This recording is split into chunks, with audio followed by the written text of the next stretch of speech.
Polynesia is a distant and isolated part of the world, geographically the most distant, separated from all other landmasses. The English game of rugby is a very popular and well-played sport, as it was left behind by the colonial British authorities upon leaving, and still exists within many regions of the South Pacific. Owing to the appeal of the game, the peoples of the region adopted the game into their own indigenous cultures, and often, before games, perform a war dance to symbolize their own cultures and to show symbolically the conflict and struggle seen, or rather played, through a game. A number of countries and ethnic cultures perform their dances, as they will be mentioned in brief detail.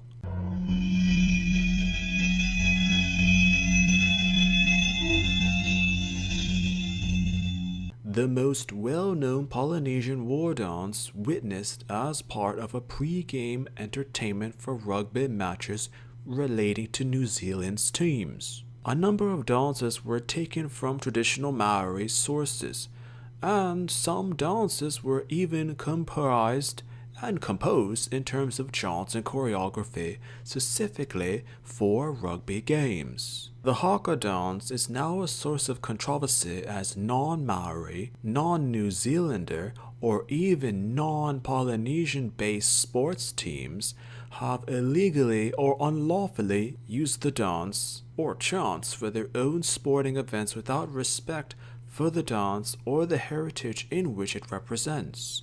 Notably, American teams are to blame. The most popular or well-known Maori haka performed and chanted before rugby matches is the kamate, first performed and choreographed in 1906.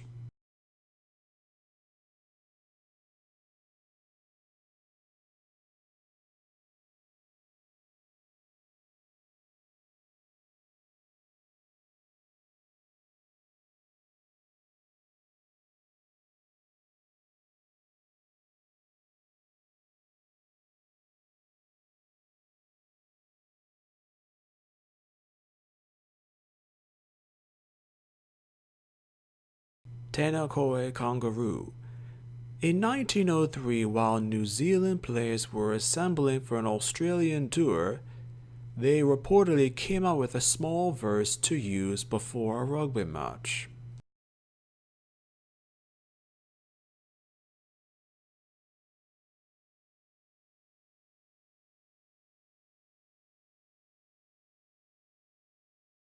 Koniu Tereni.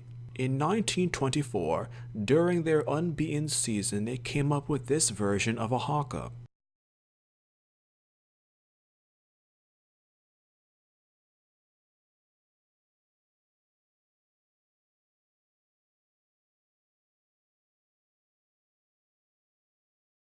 Kappa Opango. In 2005, before a Tri-Nations match against South Africa, the All Blacks introduced the new haka dance. This dance, the Kappa Opango, was met with some criticism upon being observed, as one of the choreographed movements simulated a drawing down of the thumb against the throat. This was interpreted by many as a throat-slitting threat against the opposing team. Other Polynesian war dances can often have fierce gestures or strong shouts, but this was argued to be a clear sign of threat to the opposing players.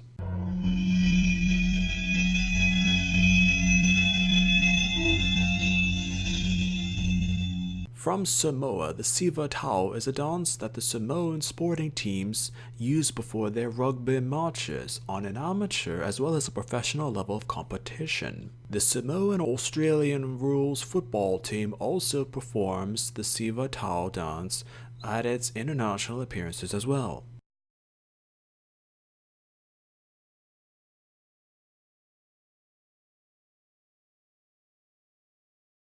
An unused version of the siva tau planned to be performed during that year's Rugby Cup had their opponents being the United States team, but the original was later selected and performed.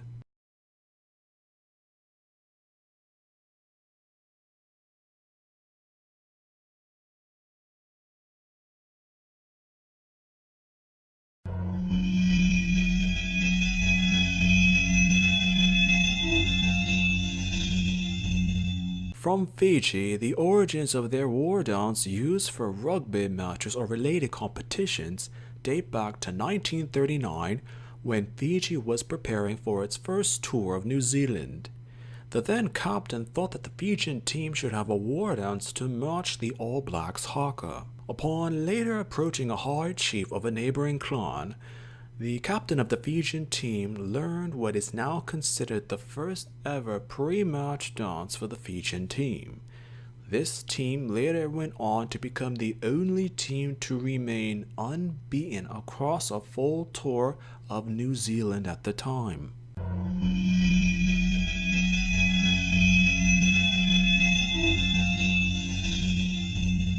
Occasionally performed before rugby matches, the indigenous Australians can sometimes perform various dances based on the region of the country that the majority of the players might be from.